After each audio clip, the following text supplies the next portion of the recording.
नमस्कार मंडळी, स्वागत आहे तुमचं टेस्टी चव विथ कवितामध्ये।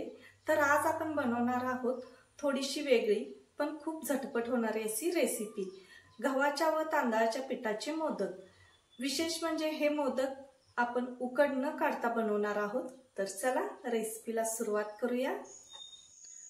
मोदकासाठी लागणारे साहित्य बघूया।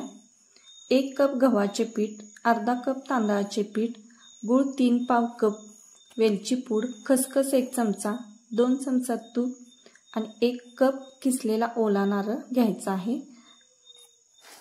आता आपण सारण तयार करूया। त्यासाठी पॅन मध्ये खसखस पहिल्यांदा भाजून घ्यायची आहे। 1 मिनिटभरच भाजायची आहे। खसखस काढल्यानंतर त्याच पॅन मध्ये 1 चमचा तूप घालायचं आहे। तूप चांगले गरम झाल्यानंतर त्यामध्ये आता किसलेला नारळ घालायचा आहे।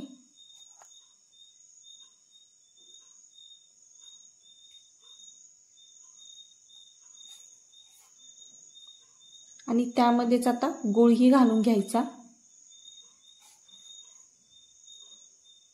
आता हे सर्व चांगले मिक्स करायचं आहे। लक्षात ठेवा, गॅस हा मंद आचेवरच ठेवायचा आहे, नाहीतर गूळ पटकन घट्ट होण्याची शक्यता असते। तर आता मंद आचेवर आपल्याला चांगले हे शिजवून घ्यायचं आहे।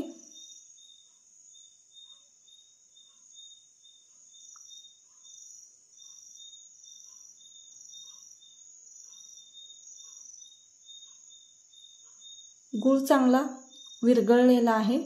आता यामध्ये भाजलेली खसखस आणि वेलची पूड टाकून घ्यायची आहे। सारण अजून आपलं थोडं पातळ आहे, ते घट्ट होईपर्यंत थोडं परतायचं आहे।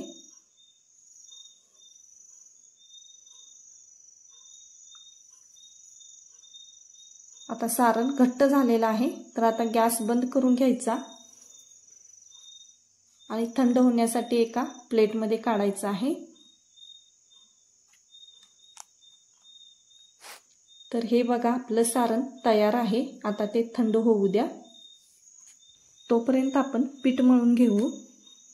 परातीत 1 कप गव्हाचे पीठ आणि त्याच कपाने अर्धा कप आपण तांदळाचे पीठ घेतले आहे।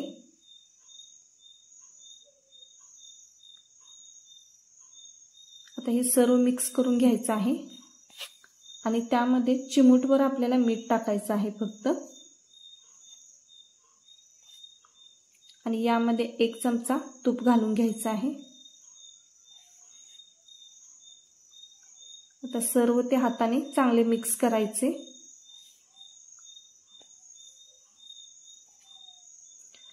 आता कोमट पाणी थोडं थोडं घालून आपण ज्याप्रमाणे चपातीसारखे पीठ मळतो त्याप्रमाणे पीठ मळायचं आहे। जास्तही सैलसर नको, थोडं घट्टच असावं। थंड पाण्याने मळलं तर मोदक कडक होतात, म्हणून कोमट पाणीच वापरायचं आहे। हवं असेल तर थोडं दूध टाकून सुद्धा तुम्ही पीठ मळू शकता, त्यामुळे मोदक नरम व स्वादिष्ट होतात। आता पीठ मळून झालं की त्यावरती थोडं तूप लावून 10 मिनिटे झाकून ठेवायचं आहे, त्यामुळे पीठ एकदम मऊ राहतं।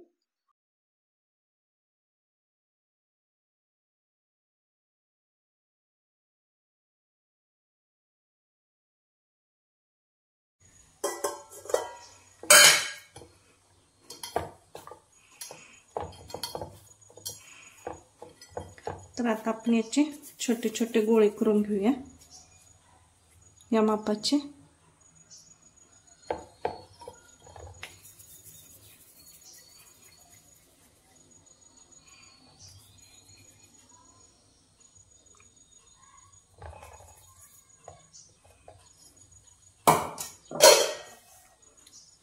तर आता आपण थोडं लाटून घेऊया।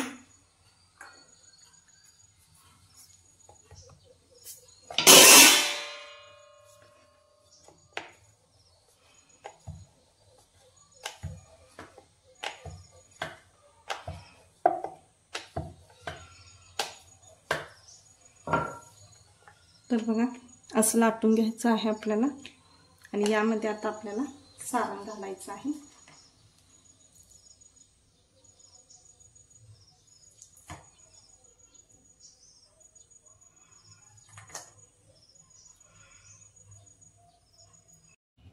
आता याला आपण घड्या द्यायच्या आहेत।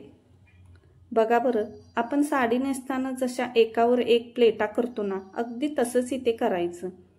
पहिली प्लेट घेतली की दुसरी आपोआप नीट बसते। असं करत करत आपण एकावर एक सुंदर घड्या घालतो। घड्या जितक्या लहान आणि सारख्या असतील तितकेच मोदक उठून दिसतात। हाताला थोडं तूप लावून घ्या, म्हणजे त्यामुळे पीठ चिकटणार नाही। माझ्या आईकडून मी ही ट्रिक शिकली आहे। घड्या घालताना कधीही घाई करू नका, निवांत घाला। एकदम परफेक्ट जमल्या नसल्या तरी चालेल, पण सरावाने अगदी सुंदर मोदक तयार होतो। तर आता वरती छान मुकुट तयार होतो, तो आपल्याला बंद करून घ्यायचा आहे। तर आता तयार आहे आपला सुंदर मोदक। सगळ्यात सोपी पद्धत आहे ही आणि खूप छान मोदक तयार होतात। तर आता एका प्लेटमध्ये काढून घेऊ।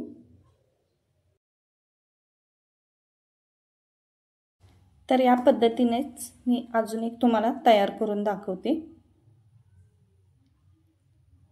एक दोन मोदक केल्यानंतर तुम्हालाही चांगले जमेल।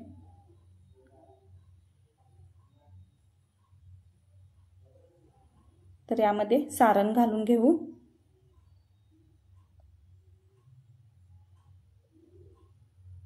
जास्त सारण घातलं तर मोदक फुटतात, त्यामुळे एक ते 2 चमचे इतकेच सारण घाला। जसं आपण साडीच्या आपण प्लेटा करतो तसंच आपल्याला या ठिकाणी करायचे आहेत। खूप सोपी पद्धत आहे। हळूवार एकावर एक घडी घालायची आहे। मोदकाचा आकार व्यवस्थित येतो। आता हे बंद करून घ्यायचं आहे। तर या पद्धतीनेच आता मी सर्व मोदक तयार करून घेते। तर बघू शकता किती छान मोदक तयार झालेले आहे।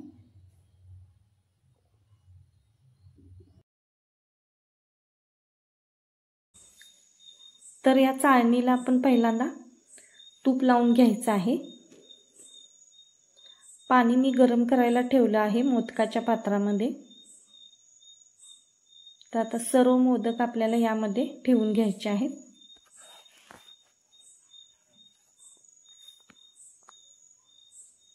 मोदक जवळ ठेवायचं नाही, थोड्या अंतरावर ठेवायचं आहे।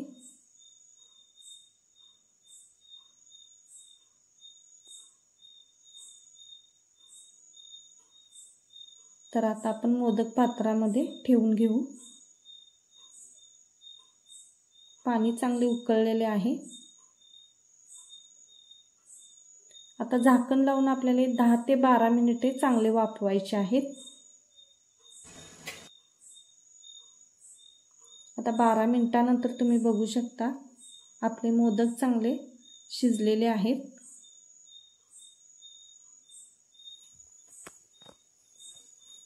तर आता आपण ते काढून घेऊया।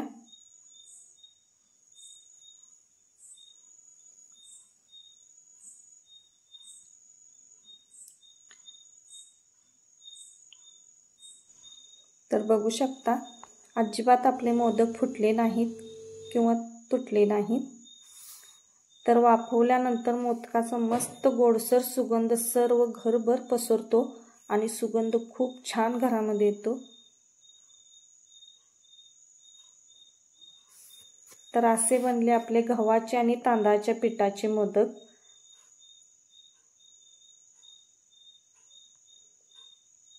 खूप सोपी रेसिपी आहे, करून बघा।